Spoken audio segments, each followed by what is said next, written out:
एक टॉपिक हो गया खत्म, ओएल का है ना। अब देखो एफएल, फाइनेंशियल लीवरेज, नया विषय है। एक कंपनी के पास चुनाव हेतु निम्न के 3 वित्तीय योजना है। प्रत्येक दशा में आप वित्तीय उत्तोलन की गणना कीजिए और इसकी विवेचना भी कीजिए। शब्दांश पूंजी दे रखी तीनों की, ए का 2000, बी का 1000, सी का 3000। नेक्स्ट और भी इंफॉर्मेशन है इसमें। 10% का ऋण दे रखा, 2000 का, 3000 का, 1000 का।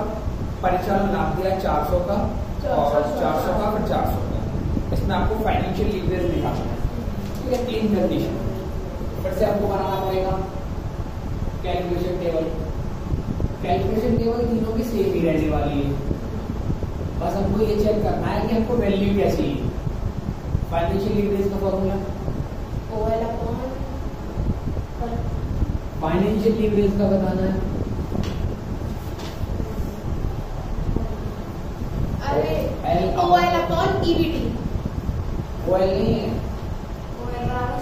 OP sorry, operating profit upon EBT, earning before tax है ईबीआईटी अपॉन ईबीटी। ईबीआईटी तक तो हम जानते हैं कैसे निकलता है, हमको ईबीटी में पहुंचना है, समझते हो आपको। यहाँ रहेगा पर्टिकुलर, यहाँ रहेगा 4A amount, 4B amount, 4C amount. Table में पहले क्या था, पहले सेल्स वेरिएबल था, फिक्स था, तब हम ईबीआईटी पे आते थे। लेकिन इस क्वेश्चन में ईबीआईटी ऑलरेडी दे रखा है, वो निकालना नहीं है हमको। ईबीआईटी ऑलरेडी दिया है, कितना कितना दिया है, 400 400 400। इधर भी 400, इधर भी 400, इधर भी 400। अब ईबीआईटी में क्या है, income before interest and tax. पहले इंटरेस्ट कटाना है, फिर टैक्स कटाना है, तो माइनस करेंगे इसमें से इंटरेस्ट। अब इंटरेस्ट और डिविडेंड कितना, 10% का, एट रेट ऑफ 10%। अब किसका 10%, पहले वाले में 2000 का, दूसरे वाले में 3000 का, दूसरे वाले में 1000 का। पहले वाले में कितना आएगा, 2000 का 200 रुपये, 300, दूसरे वाले में आएगा 300 और 100, फिर आएगा 100 रुपये। इन सबको बताएंगे तो हमारे पास बचेगा ईबीटी, ये बचेगा 200 रुपये, ये बचेगा 100 रुपये, ये बचेगा 300। हमको हमारे फॉर्मूले में यही तक की वैल्यू चाहिए, कुछ और चाहिए नहीं हमको।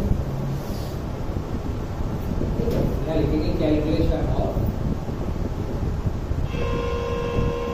एफएल, फाइनेंशियल लीवरेज,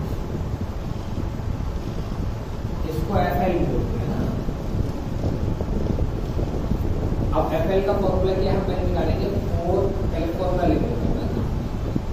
एफएल बराबर होता है ईबीआईटी अपॉन ईबीटी, इसको ऑपरेटिंग प्रॉफिट अपॉन ईबीटी, ठीक है। अब इसको निकालेंगे 4A के लिए। देखो 4A के लिए एफएल कितना आएगा, 400, कितना है, 400 डिवाइड बाई 200, यहाँ लिखेंगे 400 डिवाइड बाई 200, इसका आंसर कितना आएगा। फिर निकालेंगे 4B के लिए, 400 अपॉन 100, एफएल 400 अपॉन 100, इसका आएगा 4। फिर आएगा 4C, एफएल 400 अपॉन 3, इसका आएगा 400 अपॉन 300, 1.33, 1.33। ये होगी तीनों सबसे आसान क्वेश्चन है, ठीक है। नेक्स्ट क्वेश्चन पढ़ लो। करके बैठने सीधा है। देखो 13वां क्वेश्चन, एक कंपनी की पूंजी संरचना में निम्नलिखित प्रतिभूतियां हैं। 7% अधिमान अंश पूंजी 10 लाख रुपए की, समता अंश पूंजी 10 रुपए का, एक 10 लाख रुपए की।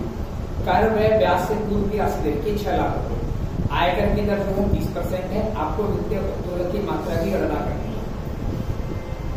इन्फॉर्मेशन पे क्या है, क्वेश्चन नंबर 13। आपको एक तो 7% प्रेफरेंस शेयर दे रखी है ना, कितने रुपए की, 10 लाख।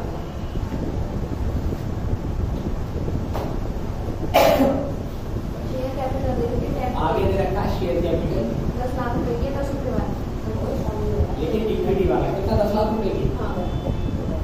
आगे 6 लाख रुपए का वही ऑपरेटिंग प्रॉफिट है ना, ऑपरेटिंग प्रॉफिट, इसी को बोलते हैं ईबीआईटी।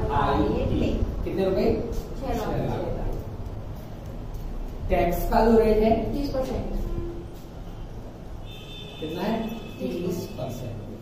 अब इसमें इंफॉर्मेशन तो बहुत ज्यादा है, लेकिन हमको ये चेक करना है कि इंफॉर्मेशन जो है हमारे काम की है या नहीं है। अब हमको देखना पड़ेगा हमको फाइनेंशियल लीवरेज का फॉर्मूला क्या है। फॉर्मूला ये कहता है कि EBIT अपॉन EBT, ये आपको फॉर्मूला लगाना पड़ेगा, ठीक है।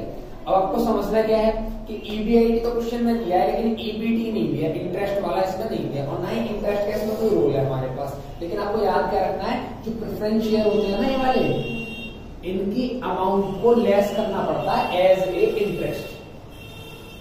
जैसे डिविडेंड होता है वैसे तो ये ना, लेकिन एज ए इंटरेस्ट माना जाएगा, तो EBIT में से ये वाला पैसा हमको लेस करना पड़ेगा। समझ पा रहे हैं वाली बात को? अब समझो कैसे करेंगे इसको सॉल्व। इस आगे इसको ऐसा समझ लो, EBIT डिवाइड में ये वैल्यू कैसे बनेगी, अगर मैं EBIT में से अगर डिविडेंड को लेस कर दूं तभी अमाउंट मिलेगी मेरे, कौन सी? EBT। ये कितना दे रखा है? 6 लाख रुपए। डिवाइड EBIT कितना है? 6 लाख। लेकिन मेरे को इस 6 लाख में से माइनस करना पड़ेगा। क्या माइनस करना है? 10 लाख का कितना परसेंट? 7%। लेकिन ये जो टैक्स काटने के बाद है, तो हमको टैक्स के बराबर पहुंचाने के लिए 100/70 करना पड़ेगा। इसको करेंगे solve. 6 lakh divide by 6 lakh minus, ये कितना हो जाएगा? ये हो जाएगा 70,000 गुणा 70,000 गुणा 100/70। 100 पता नहीं क्यों किया है, 30% का टैक्स कट चुका है इसमें, हमको 100 के बराबर चाहिए। 6 लाख बटे 6 लाख, 6 लाख बटे 6 लाख माइनस 1 लाख, 6 लाख माइनस 1, 6 लाख बटे 5 लाख, ये आ जाएगा 6 लाख बटे 5 लाख 1.2 बटे 5। आंसर आएगा 1. समझ गए? पहले बता दे, इसलिए बोलते हैं सब पता। क्वेश्चन नंबर 14 देखो। एक कंपनी की पूंजी संरचना निम्नलिखित है। समदांश पूंजी दे रखी 10 लाख रुपए की, 10% का पूर्वाधिकारी अंश पूंजी है और 8% के ऋण पत्र भी इस बार। कर एवं ब्याज से पूर्व की आय दर के 6 लाख रुपए, कर की दर है 30%। थोड़ा सा बस इसमें डिवेंचर आ गया। क्वेश्चन नंबर 14 क्या क्या इन्फॉर्मेशन बताओ जाएगा? शेयर में शेयर रखते हैं 10 लाख के, शेयर है 10 लाख रुपए, 10% प्रेफरेंस शेयर कैपिटल है 7 लाख की, 10% प्रेफरेंस शेयर 8% प्रेफरेंस शेयर है 7 लाख रुपए की, 8% डिवेंचर 12,50,000 के, 8% डिवेंचर है 12,50,000। हाँ 12,50,000। EBIT दे रखे 6 लाख की, EBIT दे रखे और टैक्स रेट दे रखा है 30%। Tax rate 6%, 30%। 30%। अब यहाँ से हमको निकालना है फाइनेंशियल लीवरेज। कैसे निकलेगा? EBIT upon EBT। अब देखो EBIT अपॉन EBT कैसे बनेगा? अगर हम EBIT में से पहले तो इंटरेस्ट घटाएं, उसके बाद में डिविडेंड घटाएं।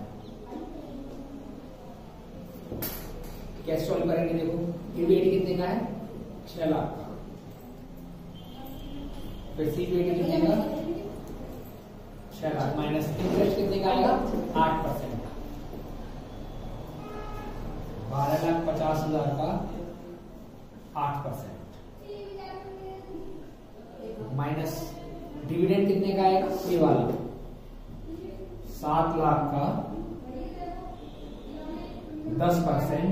लेकिन डिविडेंड जो टैक्स काटने के बाद है 70 के बराबर है, टैक्स कितने का? 30 का, तो 70 के बराबर है, तो मल्टीप्लाई 100/70।